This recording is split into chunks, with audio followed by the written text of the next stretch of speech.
All right.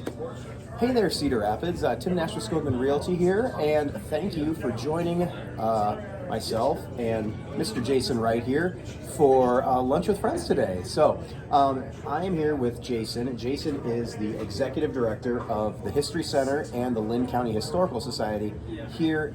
They're located here in Cedar Rapids, but they cover the entirety of Lynn County. Exactly.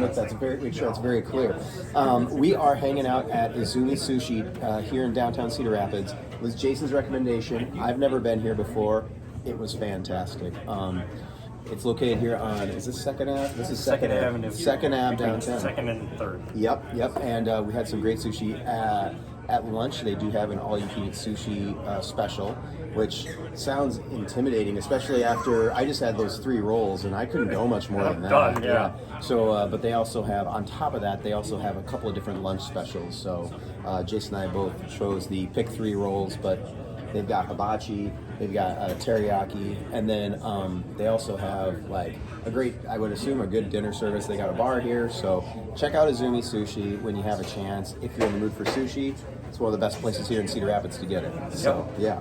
But October is upon us, right? And October is definitely one of my favorite seasons of the year because it's spooky season. And I love all things scary, all things horror, all legendary, stuff like that. And so I thought it would be a great opportunity to sit down with Jason and talk a little bit about some of the spooky stuff that the History Center has coming up in October. So Jason, I want to start off with the creepy. What is it called? Creep the Alley. Creep the Alley, yeah. So what is Creep the Alley? Creep the Alley is actually a tour of the arteries that have fed the downtown area of Cedar Rapids since it began. And it all started with the fact that our walking tours are on the main drags, but people were always asking, what's down there and what's down there? And we did our research and we found out that if it wasn't for these alleys, the backs of the stores, and especially when it was retail, would never get fed. So we decided to create this, and we only do 2 of them, and we try to keep it to 60 people or less. Okay. Because it gets really crowded in some of these extremely narrow alleys. Yeah. People see the big ones right off the street. Yeah, that's the only ones I think about are like the great big ones, but you're telling me there's some that like a hand cart could go through. Exactly, because that's how they would deliver things. That's all they needed, and they wanted to maximize the space of the building, so they have these narrow little spaces for the hand carts. So we ask people to come on these tours, and we tell them to wear shoes they can throw away, because the alleys are not maintained very well. We in general usually, This is not a formal affair. Oh, good God! No black top, no black top, and there is every opportunity that we will maybe disrupt somebody that's sleeping behind a dumpster.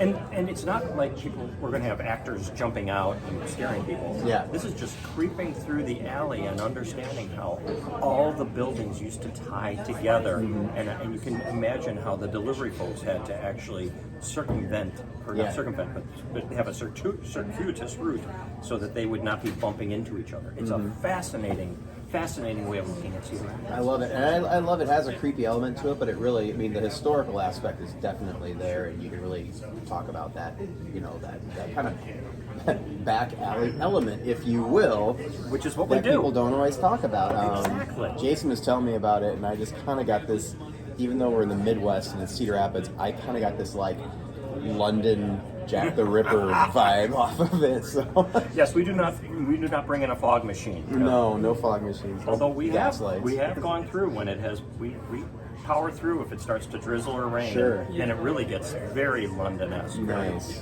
All Very right. Victorian feeling. So that's Creep the Alley. Yep.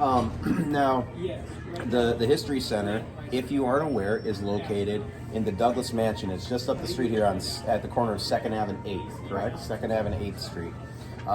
Just down from the PCI building.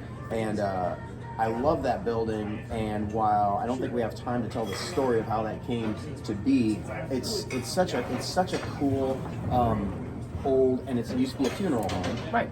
And then the other interesting aspect of the History Center is that it's the funeral home, and then it's got the Grantwood studio behind it. Exactly. So many different interesting facets out. Now, in the History Center, is it solely during the month of October you have your escape room? Yeah, well, actually, we have 3 different escape rooms. Okay. Actually, we're going to be adding a 4th, which is all going to be about the love triangle murder that happened at the Roosevelt Hotel back in the 1940s. Oh my gosh. And the other cool thing about all of our escape rooms is we get all our gags from Poland. That way, there is very little chance, if you've been to other escape rooms around town, and there's some great ones, Yeah. you will have never experienced the puzzles or the gags that we have in ours, because we import them from Europe. They Yeah. arrived yesterday, as a matter of fact. Oh my Huge gosh. shipment from Poland. So we're creating that one. But backed by popular demand is an escape room that we created based on the legend of Helen, the co-ed that died in 1918 during the flu Oh pandemic. wow. Yeah. She was a brand new freshman at Co. Uh-huh. And she was there 2 weeks before she died of the flu. And after that, some strange things started happening in the dorms. The girls would notice certain clothing would be moved, or chairs would be displaced. Her parents eventually gave a clock to a grandfather clock to the school in memoriam. And the clock would ring awkwardly and off hours, and the clock is still around. It is in I think, a professional office now. It's been moved out of the door. Yeah. But to this day, the young ladies experience things on their dressers swiped off. They have some sort of experience. We created an escape room based on this. Help Helen escape. Oh wow. So, And it was well received when you guys had it last year, so you're bringing it back. we brought it back. We had a bunch of time slots that we offered. Sold out immediately. Wow. Team rally. We got a bunch of new slots out there, and there's still some slots available at historycenter.org. Okay. All right, and I'll put that down in the feed, so you'll be able to click on that link. Go to historycenter.org, Yep. and you'll be able to reserve one of those slots for Yep. one of those escape rooms. That sounds really awesome. So speaking, and these are all located in the History Center. Yep. And we're just talking about the ghost at Co. Yep. But it sounds like, per our conversation earlier, the Douglas Mansion actually has a little bit of paranormal activity going on in it. Well, that's a question we get all the time. And when we first bought the building, a couple of our staff members went to hear a Ghostbuster talk in Marion. Okay. And after this talk, they said, "Hey, we're moving into this place that used to be a mortuary. Could it be haunted?" And the Ghostbuster said, "No." He said that when a spirit leaves the body, it either goes on to its next ethereal plane, or it goes to a place on this plane where it felt the most love. Number 2, most common, is where there was some unresolved situation. Okay. Number 3 was where there was conflict or trauma. Sure. There's a hierarchy of haunting. Ah. So, Okay. I tell you that story. So as a mortuary, that's not why. That's not the why, because it was a mortuary and a funeral home. Exactly. Okay. So, I tell you that story to tell you this story. Yes. When the History Center first bought the building, the Gazette wanted to do an article about the sort of the before picture of what we were planning to do. Yeah. And the building is filled with our collections and it's just a jumble of stuff. And I'm on the front steps of the main steps going up to the second floor, and they're rigging me with the microphone and the interviewer asks me, "Is this place haunted?" So I told her the story I just told you and your viewers. Yeah. But then the photographer, or the videographer actually, said, "But Jason, didn't you say 2 families lived in this house before it was a mortuary?" I said, "Yes." And she said something that was a little odd. Yeah. She said, "They're really glad you're moving in." But then she said something that put a chill down my spine. She said, "And they really like it when you play piano and you play hymns." She didn't know my degree is in keyboard. She didn't know that tucked behind all that crap we had in there was our piano. And she didn't know that when there's nobody else in the house, I would sit down and play that piano, and I would always close with a hymn called Precious Lord. Wow. How did she know this? So was she able to expand on like where she had to get their information from? Like why she asked those questions? At that point, I tried to formulate a question, and all I could come up with was, I eventually said, how are you hearing voices? And she said, no. Ever since I was a girl, I felt things. Oh. So she has a sensitivity, she says, to spiritualism, spiritual things. So, have I seen a ghost yet? No. Have I had any interaction personally? No. I just have this photographer that tells me that the ghosts like my music. Well, that's lovely. It's good. It's good to have fans, right? Exactly. Oh man, well that's awesome. And if you haven't had a chance to check out the History Center, any time of year, the History Center always has so many fun activities. Last month, I think you had the Root Beer Festival. Yeah, it's a couple months ago, A couple months ago, sorry. Only about 500 Yeah. people came through our museum that day. It was fabulous. And I mean, all around the calendar year, I get excited again during spooky season.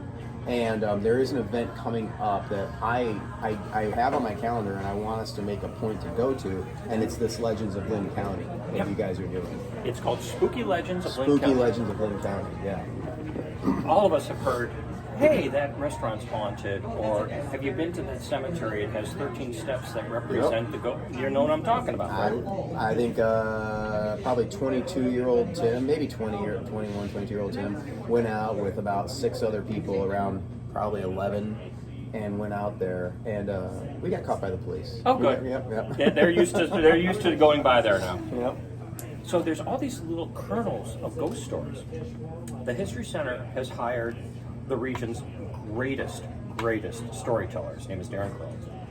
And he takes these kernels of stories and then expands on them. He does about 5 different, over a period of about an hour and 15, hour and 20 minutes. Okay. He tells 5 in-depth stories. Now, some will make you kind of chuckle, they're kind of cute or whatever. Some will make you wet yourself. You get so scared.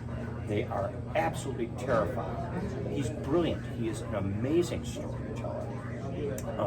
And so on the 14th of September, sorry, make that October. Say, whoa. Can we fix that in the edit? The 14th of October.